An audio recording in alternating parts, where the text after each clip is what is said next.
नमस्कार, लोकसत्ता ऑनलाईनच्या गोष्ट पुण्याची या खास मालिकेत तुम्हा सगळ्यांचं स्वागत। मित्रांनो, पावसाळा आला ना की पुणेकरांना दोन प्रश्न हमखास पडतात। त्यातला एक प्रश्न म्हणजे फिरायला कुठे जायचं आणि दुसरा प्रश्न म्हणजे भिडे पूल पाण्याखाली गेला का हो। गमतीचा भाग सोडला तरी या पुलाला नाव दिलेले भिडे हे नेमके कोण होते आणि त्यांचं नाव या पुलाला का दिलं गेलं, हा पूल नेमका बांधला केव्हा आणि का बांधला गेला, हे सगळं जाणून घेऊयात गोष्ट पुण्याच्या या भागातून।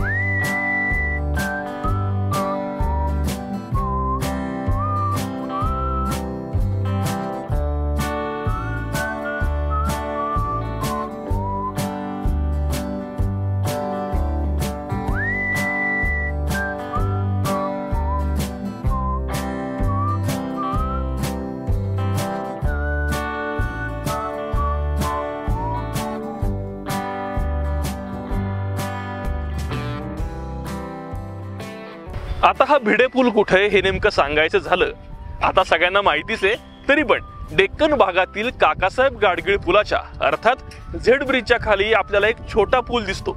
हा पूल म्हणजेच भिडे पूल। सगळ्यात आधी आपण जाणून घेऊयात ज्यांचं नाव या पुलाला दिलं गेलंय ते म्हणजे बाबाराव भिडे। हे नेमके होते कोण?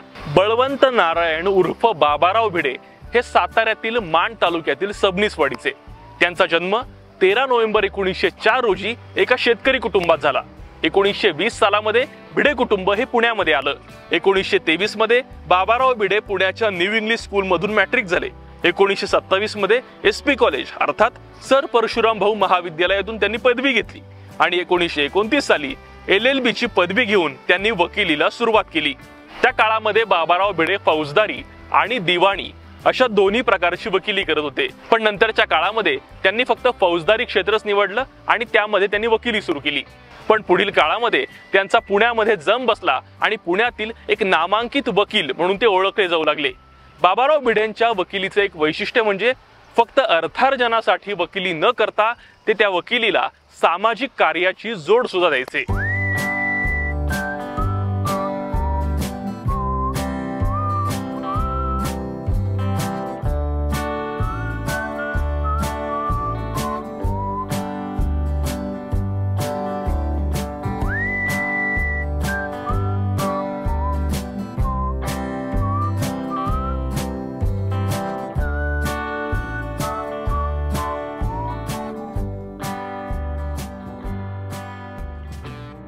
मित्रांनो, 1938 साली राष्ट्रीय स्वयंसेवक संघाचे तत्कालीन सरसंघचालक डॉक्टर हेडगेवार हे पुण्यात आले। यावेळी बाबाराव भिडे यांचा संघाशी पहिला संबंध आला। त्यानंतरच्या काळामध्ये त्यांनी आपलं संपूर्ण आयुष्य हे राष्ट्रीय स्वयंसेवक संघासाठी द्यायचं ठरवलं। फक्त एवढंच नाही तर 1967 साली राष्ट्रीय स्वयंसेवक संघाच्या महाराष्ट्र प्रांत संघचालक या पदावरही बाबाराव भिडेंनी काम केलं होतं। पुढील काळात बाबाराव भिडेंनी आपली जमीन अनेक शैक्षणिक संस्थांना नाममात्र रुपयात देऊन टाकली होती। आणीबाणीच्या काळामध्ये त्यांनी तुरुंगवासही भोगला होता। सुरुवातीला वकिली आणि नंतर सामाजिक कार्य यामुळे भिडेंचा जनसंपर्क दांडगा होता। अशातच 9 मे 1983 रोजी नाशिकमध्ये बाबाराव भिडेंचं निधन झालं। सुप्रसाद पुराणिक यांच्या नावांमागे दडलंय काय या पुस्तकामध्ये या भिडे पुलाबाबत सखोल माहिती दिली आहे। पूर्वीच्या काळी डेक्कन परिसरातून पेठांच्या दिशेने जाण्यासाठी 4 कॉजवे होते।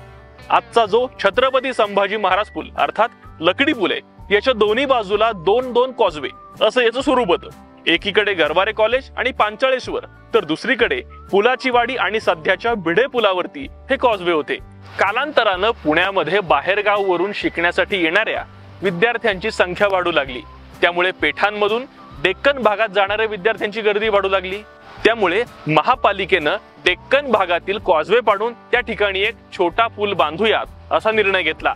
डेक्कन जिमखाना ते नारायणपेठेतील केळकर रस्त्यास जोडणाऱ्या मुठा नदीवरील पुलास नाव दिलं गेलं ॲडव्होकेट बाबाराव भिडे पूल।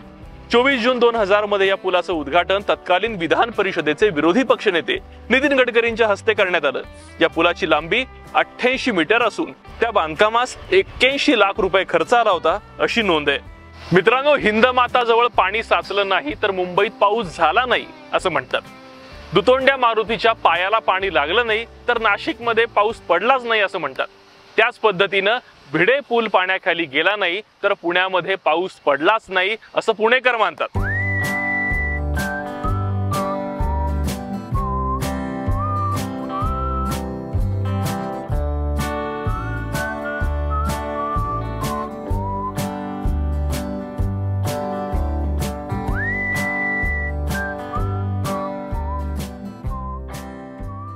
मित्रांनो, मुठा नदीला पूर आल्यावरती पाण्याखाली जाणारा आणि पूर ओसरल्यानंतर पुन्हा वाहतुकीसाठी सज्ज होणाऱ्या या भिडे पुलाची गोष्ट तुम्हाला कशी वाटली ते आम्हाला कमेंटमध्ये नक्की सांगा। गोष्ट पुण्याची या भागामध्ये इथेच थांबूयात आणि भेटूयात पुढच्या भागात एका नवीन जागेसह।